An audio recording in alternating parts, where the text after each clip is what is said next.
In science fiction novel War of the Worlds, humanity's most unexpected allies in the battle against alien invaders were not weapons or technology, but Earth's tiniest inhabitants.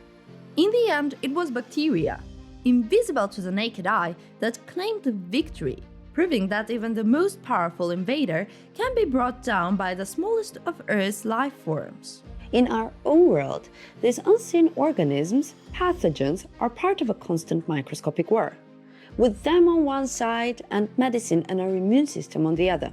Hello everyone, my name is Lily, and today we're going to put this invisible war under a microscope to find out how we employ bacteria and how do we pay them, how our immune system made tattoos possible, can a virus turn you into a zombie, do we really need to train our immune system? Should we be afraid of evil bacteria, and what are superbugs?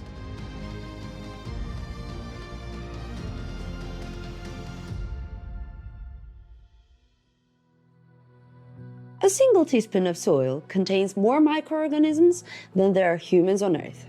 These invisible architects of life have shaped our planet for billions of years and continue to influence our existence today.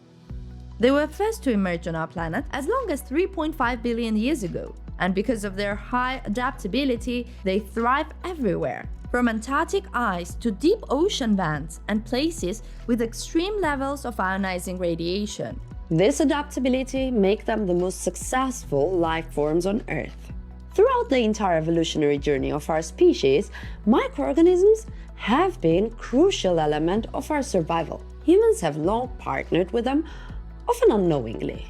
Just think of the fortunate accident in Alexander Fleming's lab, where the discovery of penicillin launched the antibiotic age, or today's biotechnology that harness microbes to produce medicines, biofuel, and industrial chemicals. These tiny allies have played a powerful role in shaping our world. Bacteria are simple single-celled organisms that can reproduce every 20 minutes under ideal conditions, making them roughly 5 nonillion or 5 million trillion on Earth, a quantity much larger than the stars in the universe. Lined up end to end, they can stretch up to 10 billion light years, and that is a lot. Microbes occupy all of our body's surfaces, including the skin, guts, and mucous membranes. As it is nicely pointed out in the article of National Institute of Health, our bodies contain at least 10 times more bacterial cells than human ones, blurring the line between where microbes end and humans begin. In the human gastrointestinal tract alone, at least 10 trillion organisms, representing over 1,000 species, inhabit the area. These beneficial bacteria prevent the colonization of harmful organisms, synthesize essential vitamins, break down food into absorbable nutrients, and stimulate our immune system. Recent studies suggest that our gut microbiome can influence our mood and mental health. Makes you think about the phrase gut feeling in a whole new way, doesn't it? But why do bacteria help us? Well, for our microbiome, these good guys find it very important that we humans function properly. As a poorly functioning host spells bad news for their existence. Then why do we still get sick? It turns out that not all bacteria are good guys. Some good guys are forced to become bad, and sometimes they're just falsely accused. Pathogens can turn our cells into incubators for their proliferation, resulting in various diseases. Identical diseases can arise from different microbes. For instance, a cold can be caused by up to 200 different viruses, including rhinovirus, coronaviruses, and influenza viruses. Similarly, bacteria like streptococci can cause sore throat. It's important to distinguish between bacteria and viruses. They look different, act differently, and have mostly different purposes in life. The only thing they have in common is their size. While bacteria are living organisms, viruses are not. Viruses are very simple, composed of 1 or 2 strands of genetic material encased in a protein shell. Lacking their own protein factories, viruses invade other cells like parasites with only one purpose: to replicate, producing exact copies within their protein casings, which eventually exits the cell to invade the bloodstream. Some viruses can even control their host's behavior, like the rabies virus. The virus spreads through the saliva of infected animals. To maximize its spread, the virus creates conditions that makes its host most likely to bite another animal or person. It's a scary disease. This is why you should avoid petting wild animals. And if you get bitten, always contact your doctor or visit the nearest ER to get a vaccine that will save your life. But if you just have a regular seasonal cold with slight fever, simply taking pills won't help. Sometimes, without identifying the specific microbe responsible for our illness, we take antibiotics, thinking, well, this can kill anything, which is only partially correct. To understand why, we need to understand how antibiotics work. They operate in two main ways, either disrupting the DNA and protein synthesis of bacteria, blocking their reproduction, or they prevent bacteria from forming protective cell walls. Just a small issue though, the regular seasonal cold is most likely not caused by bacteria, but by viruses. Viruses, unlike bacteria, do not have cell walls or protein structures, making them immune to the effects of antibiotics. But when antibiotics enter the body and don't encounter harmful bacteria, they don't stop. Antibiotics are programmed to eliminate bacteria, so they will target any bacteria they encounter, whether harmful or not. While their primary mission is to eliminate harmful bacteria, they can also affect some beneficial bacteria in the process. This is why a cold caused by a virus will last about a week regardless of its treatment. Antibiotics do not affect viral infections, and using them unnecessarily can interfere with body's natural healing process, potentially leading to side effects and antibiotic resistance. About that, we will talk a little later, because now we need to understand what is the body's natural healing process. So the thing is, the human body has its own protector, the immune system. I like to think of it as the large security organization operating within our body. In this case, the outpost of the immune system is our skin. Imagine your skin as the ultimate superhero suit, forming the largest and toughest barrier in your body. This suit isn't just about looks. It's built from layers of specialized cells that create a fortress wall, keeping nearly all bacteria and viruses at bay. But some persistent invaders still find ways to sneak through. That's where the action truly begins, with our immune system's innate response springing into gear. Beneath this protective layer lies the mucous system, a crucial yet often overlooked defender. The mucous system forms a slippery, gel-like barrier lining your respiratory, digestive, and other bodily tracts. It's loaded with enzymes and antibodies that trap pathogens, reducing the number that can reach deeper tissues. When something breaches the skin or mucosal barriers, the immune system's vigilant first responders, macrophages, snap into action. These remarkable cells are stationed throughout our tissue, ready to capture harmful bacteria, viruses, and cellular debris in a process called phagocytosis. Think of macrophages as the immune system elite security unit. They not only neutralize invaders, but also play a key role in clearing away dead cells and promoting tissue repair. By the way, when you get a tattoo, macrophages try to remove the ink, treating it as an alien invader.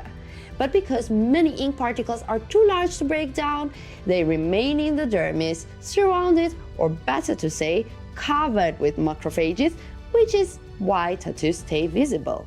Macrophages also act as communicators. When they detect trouble, they immediately release chemical signals to recruit reinforcements.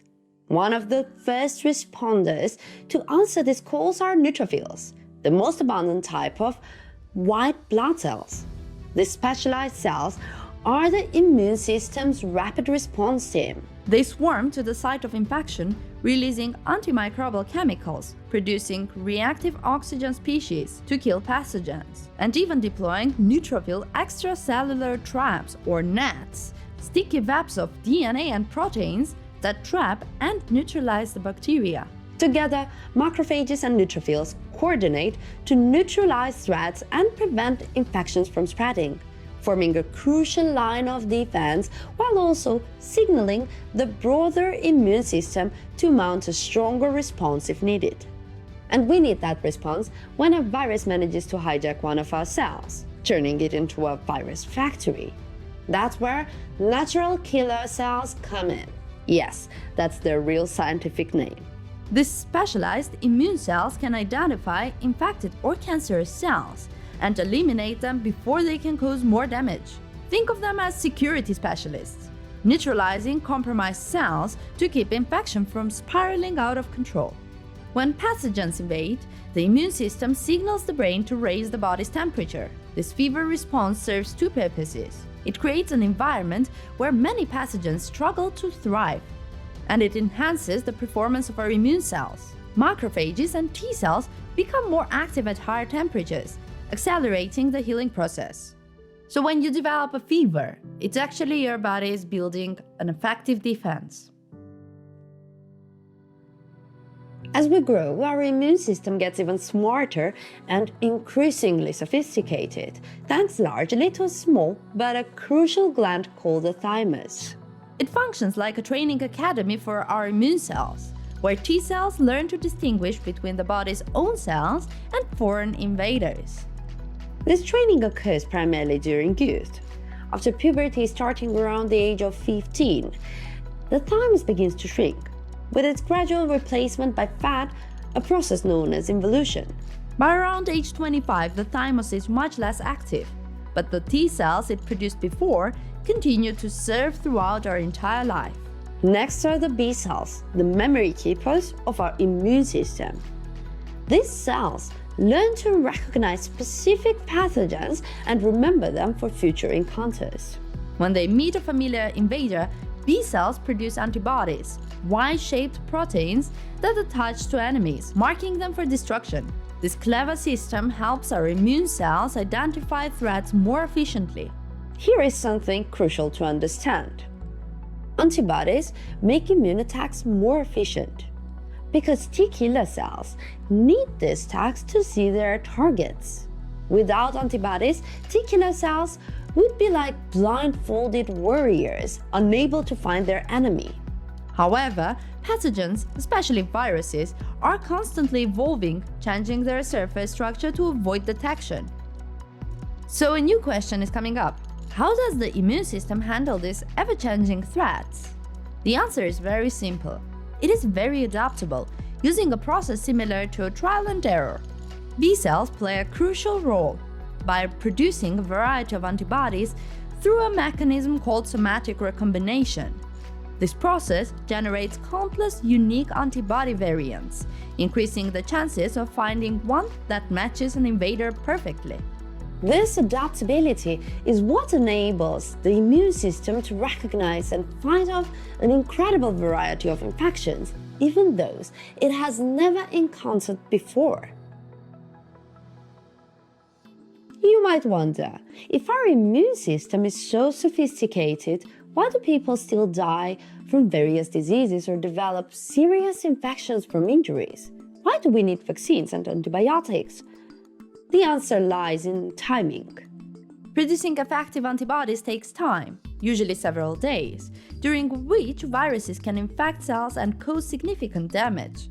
When cells become severely infected, T killer cells must eliminate them to prevent the infection from spreading, sometimes resulting in substantial tissue damage. This is where vaccines come in. They're like training programs for your immune system. By exposing your body to harmless versions or pieces of pathogens, vaccines teach your immune system to recognize and fight specific threats before they cause serious harm. So please don't forget to take your shot and help your immune system to save your life. In 1796, English physician Edward Jenner created the first substance to combat smallpox, a disease so deadly that it was responsible for more deaths than all of the wars of the 20th century combined.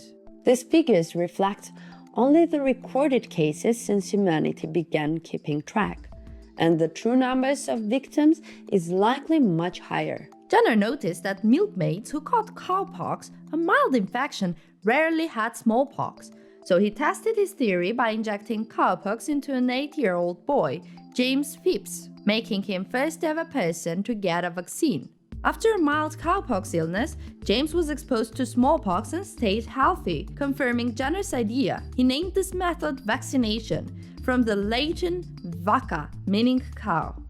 Smallpox is believed to have been around for over 3,000 years, with evidence of the disease found in ancient mummies and early texts. Jenner's pioneering work laid the foundation for the eventual global eradication of this disease in 1980. This breakthrough established the science of immunology, and if you're over 40, you might still have a smallpox vaccine scar somewhere around here. Vaccination has saved many lives since. It's an important help to your immune system. Help, not boost. When it comes to your immune system, more is not always better. Many products promise to boost your immunity, but scientifically, this idea doesn't hold up. Boosting the number of cells, immune or otherwise, isn't necessarily beneficial. You don't want it pumped up without reason. An overactive immune system can lead to allergies, autoimmune diseases, and harmful inflammatory responses. It's like a security guard who mistakes the mailman and neighbors for intruders. Allergy epidemics have surged in recent decades, with more people suffering from conditions like hay fever, asthma, or food allergies. This rise is attributed to several factors. One major theory is the hygiene hypothesis, which suggests that modern cleanliness and reduced exposure to microbes in childhood prevent the immune system from developing properly. Unlike past generations, children today are less likely to play in mud, eat dirt, or come into contact with a variety of natural microbes. Without these early challenges, the immune system may overreact to harmless substances like pollen or nuts. For example, peanut allergies. In Western countries, strict avoidance of peanuts in early childhood was once common, but studies have shown that controlled early exposure can actually reduce the risk of developing an allergy. Environmental changes also play a role.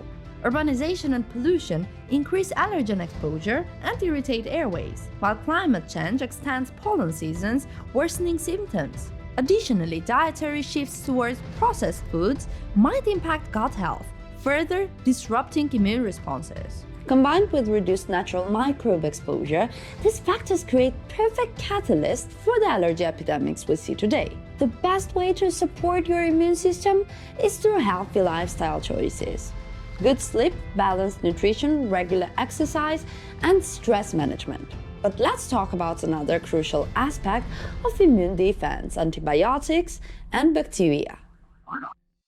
When doctors diagnose serious bacterial infections like strep throat or salmonellosis from a salmonella roll... Okay, I'm joking. It can be from various contaminated foods. I just couldn't resist the wordplay. So, yes, in such cases, antibiotics are prescribed with strict usage instructions. While it's tempting to stop taking antibiotics when you start feeling better, this can be dangerous. Antibiotics work by targeting specific bacterial structures or processes. But since bacteria are diverse and adaptable, not all are affected equally. The strongest bacteria often survive initial treatment. If we stop antibiotics too soon, this surviving bacteria can develop resistance to the drug, becoming a superbug.